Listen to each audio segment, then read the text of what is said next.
The day my father died, I was at the grocery store buying bananas. I remember thinking to myself, this is insane, your dad just died, why the hell are you buying bananas? But we needed bananas. We'd be waking up for breakfast tomorrow morning and there wouldn't be any bananas, so there I was. And lots of other stuff needed doing too, so over the coming days I would navigate parking lots, wait in restaurant lines, and sit on park benches, pushing back tears, fighting to stay upright, and in general always being seconds from a total, blubbering, room-clearing freakout. I wanted to wear a sign that said, "I just lost my dad, please go easy."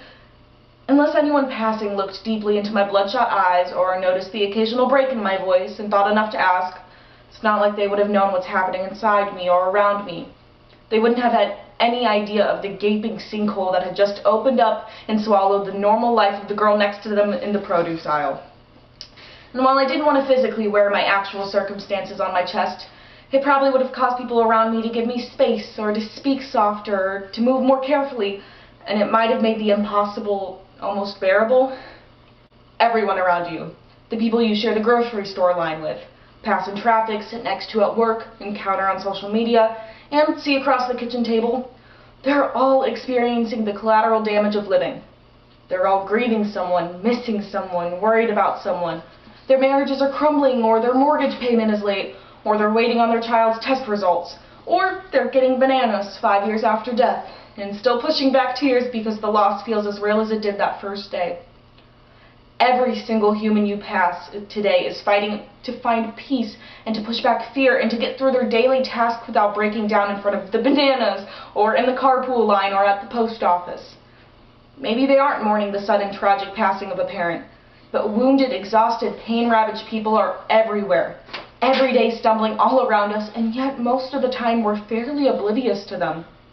Parents whose child is terminally ill, couples in the middle of a divorce, people grieving loss of loved ones and relationships, kids being bullied at school, teenagers wanting to end their lives, people marking the anniversary of a death, parents worried about their depressed teenagers, spouses whose partners are deployed in combat, families with no idea how to keep the lights on, single parents with little help and little sleep.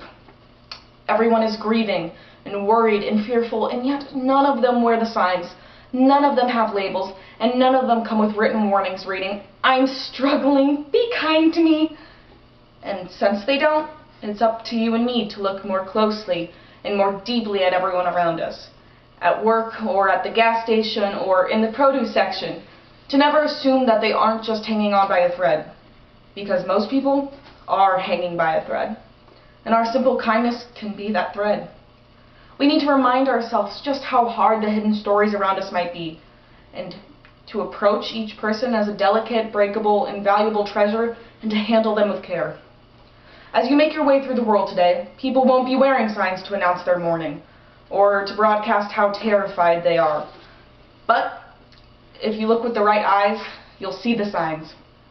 There are grieving people all around you. Go easy.